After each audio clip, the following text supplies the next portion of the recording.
Cuando escuchas la predicación de la Biblia, ¿qué está ocurriendo realmente? ¿Estás simplemente escuchando las palabras de un hombre? ¿O sucede algo más mientras el Evangelio es proclamado? En 1 de Tesalonicenses 2, Pablo responde a esa pregunta llevándonos a mirar más allá del predicador. Hablemos de esto hoy.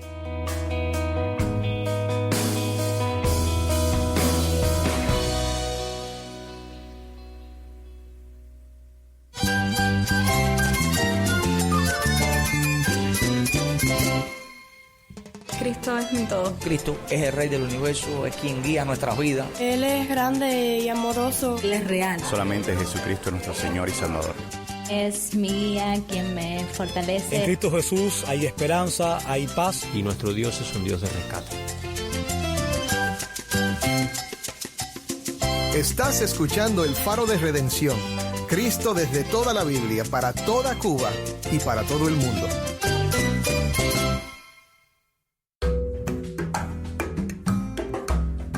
Hola, soy el pastor Dani Rojas, el director y locutor del Faro de Redención. Gracias por acompañarme hoy. Seguimos recorriendo la primera carta de Pablo a los tesalonicenses. Y a lo largo de esta serie vamos a ver que aunque el mundo cambie y las circunstancias sean inciertas, nuestra esperanza puede permanecer firme porque no descansa en nosotros, sino en una persona, Cristo Jesús. Hoy, en el tercer episodio de la serie, vamos a ver por qué podemos confiar en el Evangelio aun cuando enfrentamos oposición, sufrimiento o decepción. Vamos a descubrir que la evidencia más clara de su verdad es la obra que Dios sigue haciendo por medio de su palabra, tanto en quienes la anuncian como en quienes la reciben. Si tienes una Biblia, busca 1 de Tesalonicenses 2, versículo 1, y quédate conmigo para ver a Cristo en su palabra.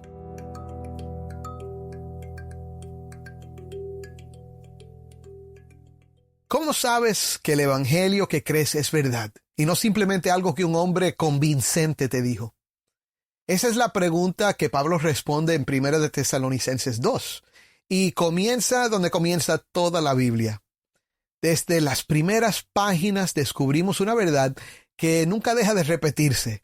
Todo comienza con la obra de Dios. Él creó los cielos y la tierra, formó al hombre del polvo y sopló en él el aliento de vida. Tomó una costilla de Adán y formó a la mujer. Nuestra existencia no comienza con una decisión nuestra. Todo lo debemos a Él. Pero el pecado lo cambió todo.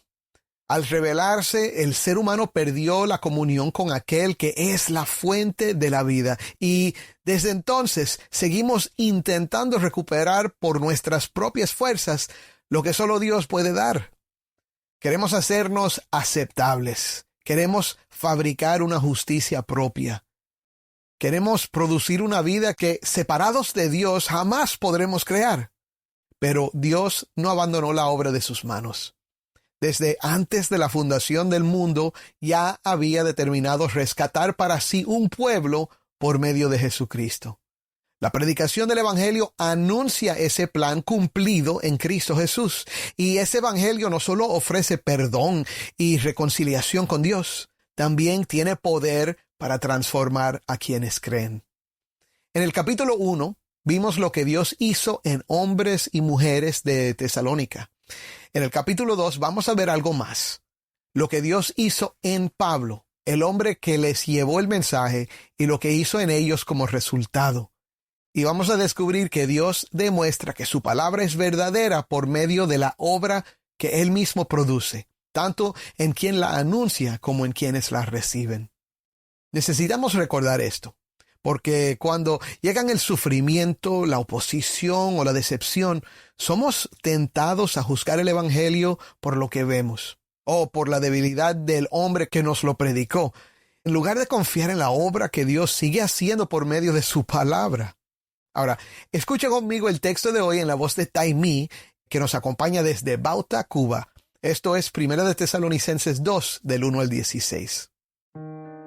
porque ustedes mismos saben, hermanos, que nuestra visita a ustedes no fue en vano, sino que después de haber sufrido y sido maltratados en Filipos, como saben, tuvimos el valor, confiados en nuestro Dios, de hablarles el Evangelio de Dios en medio de mucha oposición.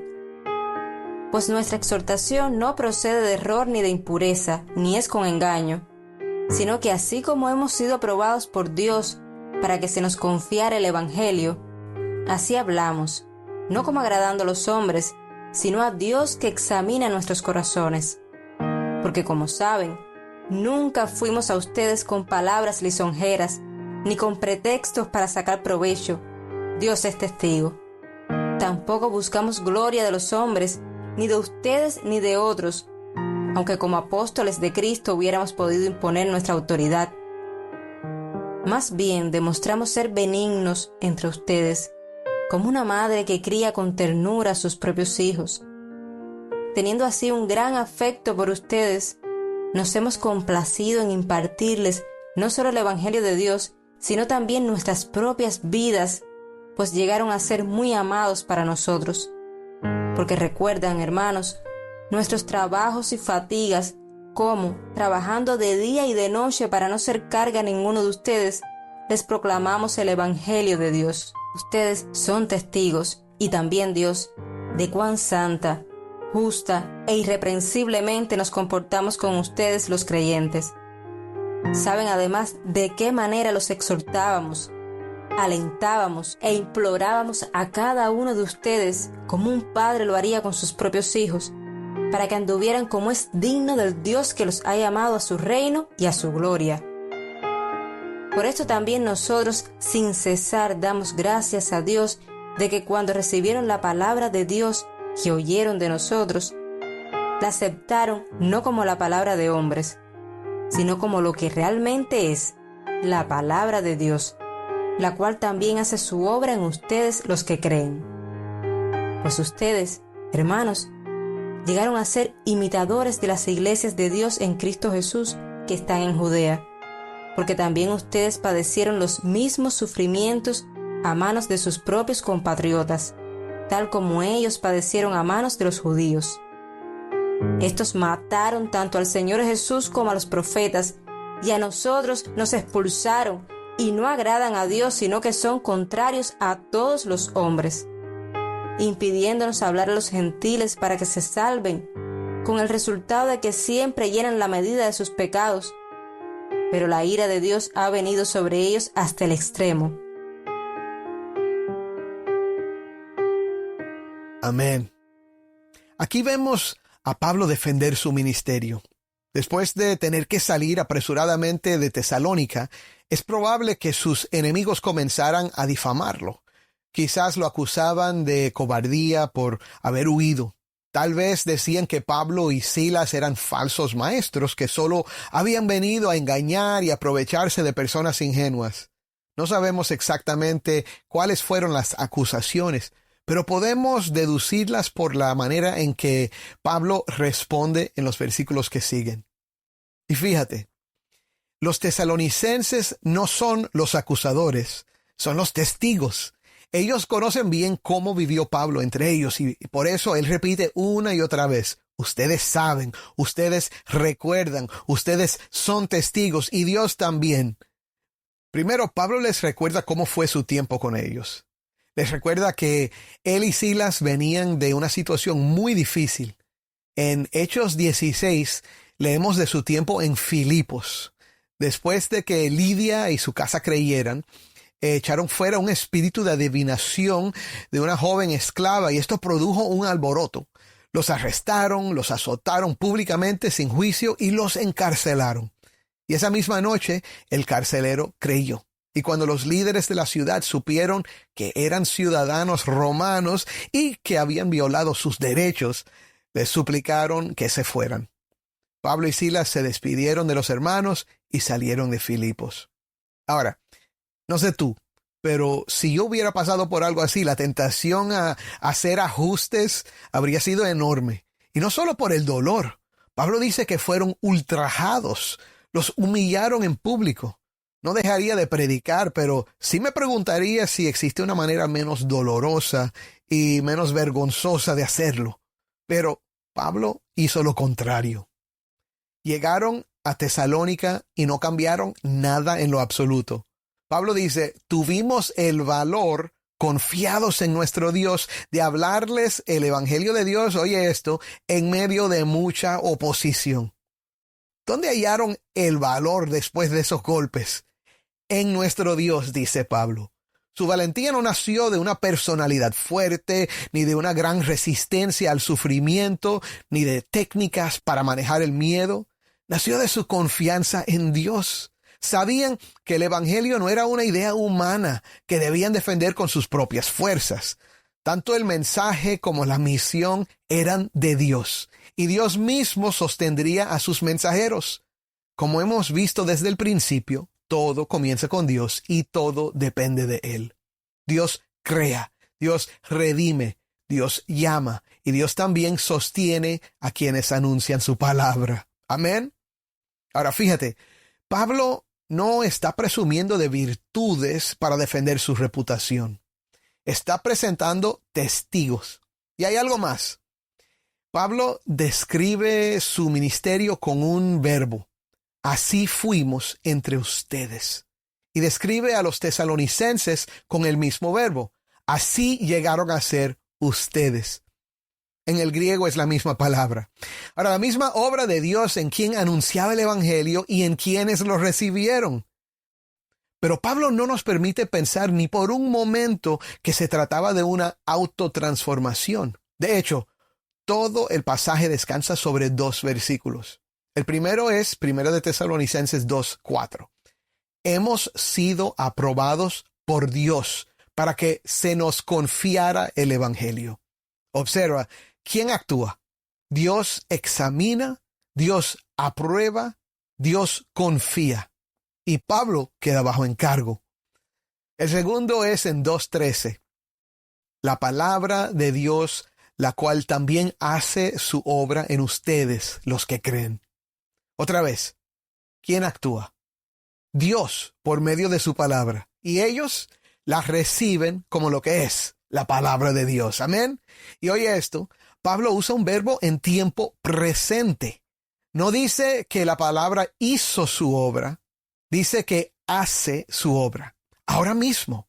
Por ejemplo, mientras tú escuchas. Hermano, esta es una verdad poderosa.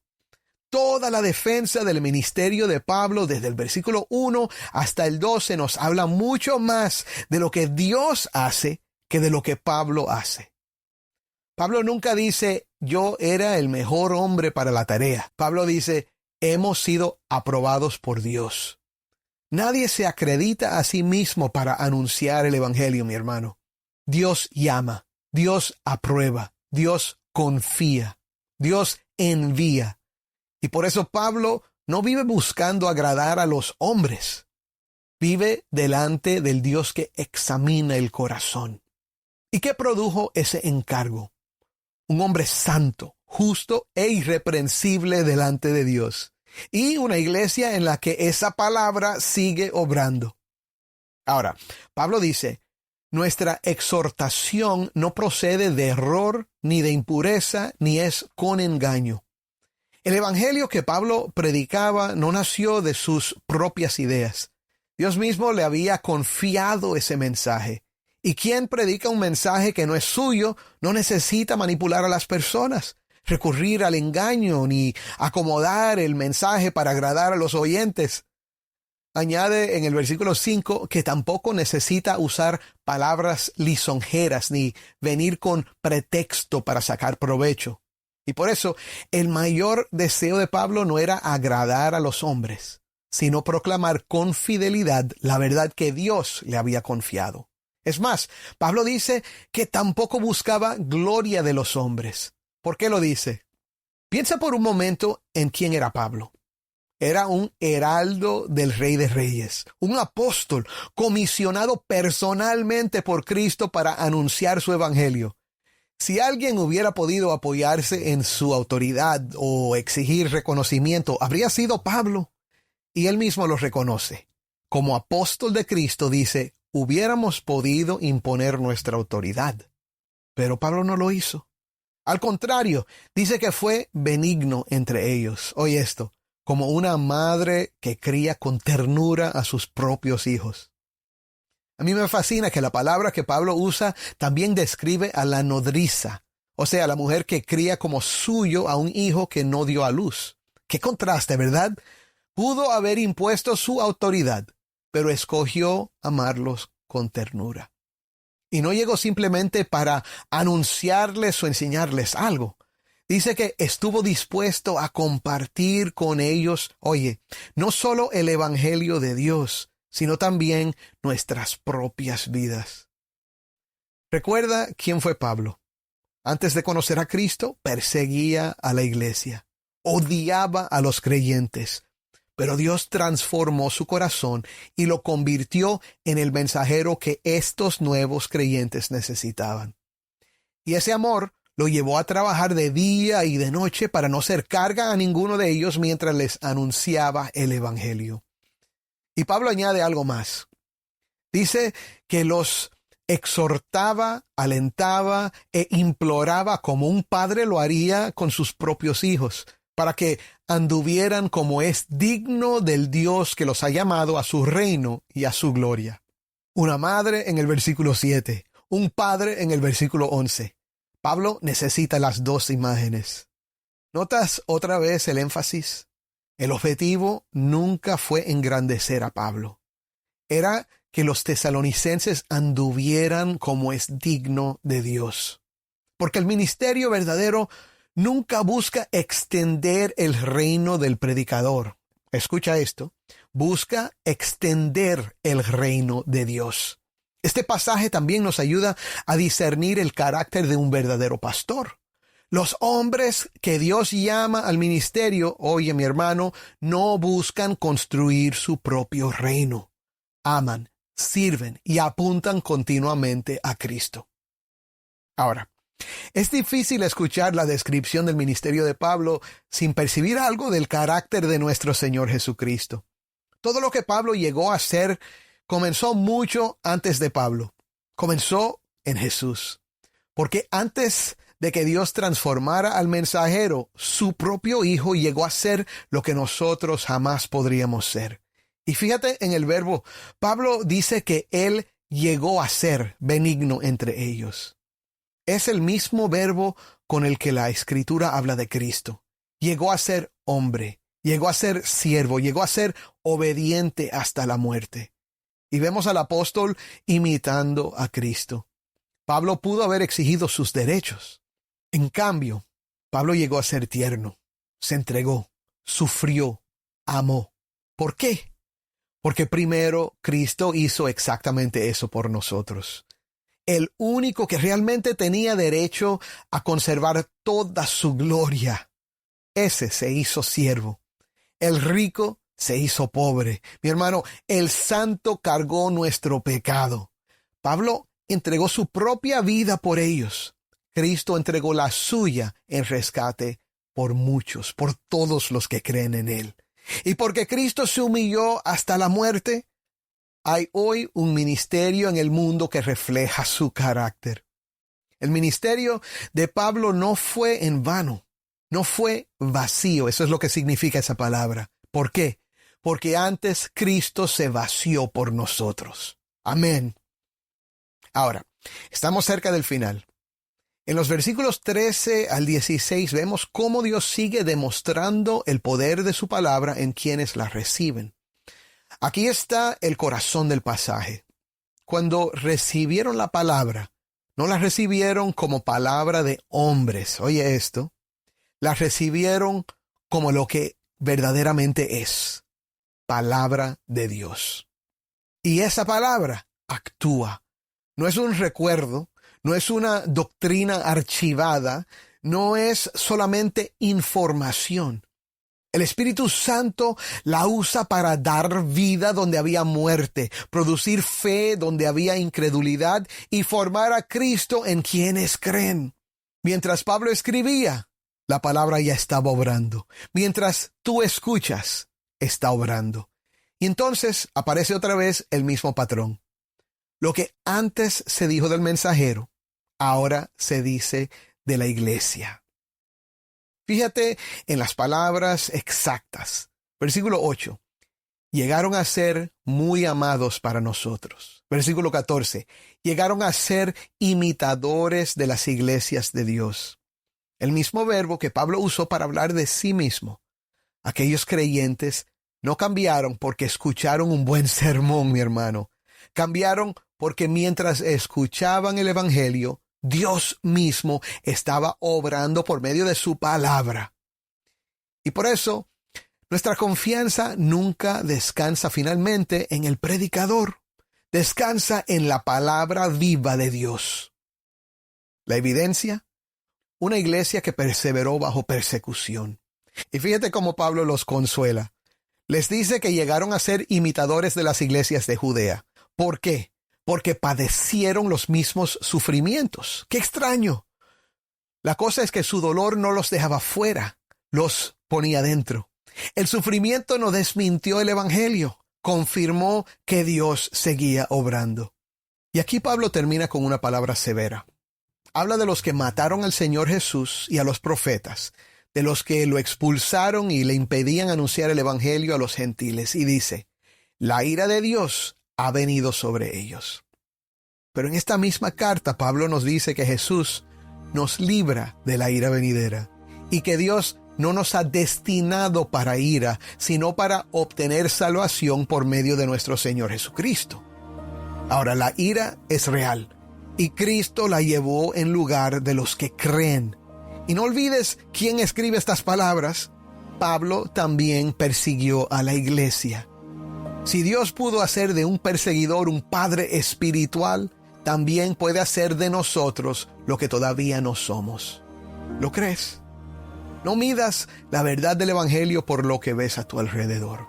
No la midas por la aparente debilidad de quienes lo anuncian.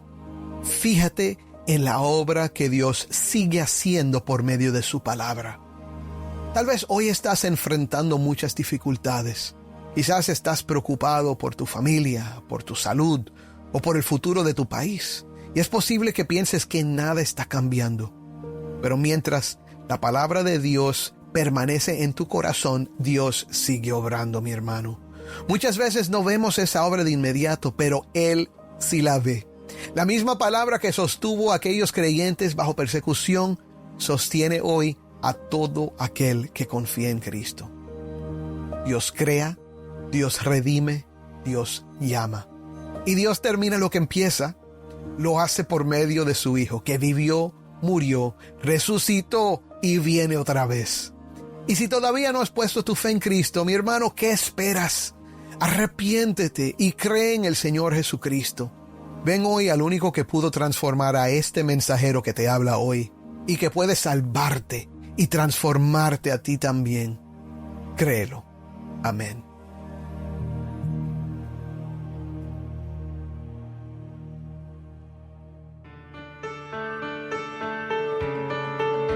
Soy el pastor Dani Rojas y esto es el Faro de Redención. Mi hermano, el evangelio no se sostiene porque sus mensajeros sean perfectos, sino porque Dios sigue obrando por medio de su palabra. Y por eso, no midas la verdad de Cristo por las circunstancias que te rodean, ni por la debilidad de quienes la predican. Mira la cruz, mira la tumba vacía, mira la obra que Dios ya ha comenzado en quienes confían en Él. Y si hoy escuchas su voz, no endurezcas tu corazón. Ven a Cristo con fe, porque aquel que comenzó la buena obra será fiel para terminarla, para perfeccionarla. Oremos. Padre, hoy te damos gracias por tu palabra. Padre, gracias por el testimonio de Pablo. Señor, por la manera en que él vino a predicar y a entregar su vida, Señor, por amar a estas personas que no había conocido antes, que eran extranjeros para él. Sin embargo, Señor, tú derramaste tu amor en su corazón para amarlos, para alcanzarlos con el evangelio. Y Padre, eso nos reta, Señor, no solo a dejar que tu palabra haga su efecto en nosotros, sino a servirte con ese tipo de amor también. Ayúdanos a ser pastores, padres, hermanos, amigos, que aman a los que nos rodean con tierno amor y que predican a Cristo fielmente. Y Padre, te pido hoy por esa persona que nos está escuchando que todavía no ha puesto su fe en Jesucristo. Dale hoy arrepentimiento, dale fe para que ponga su mirada en Cristo y crea. En el nombre de Cristo te lo pedimos. Amén.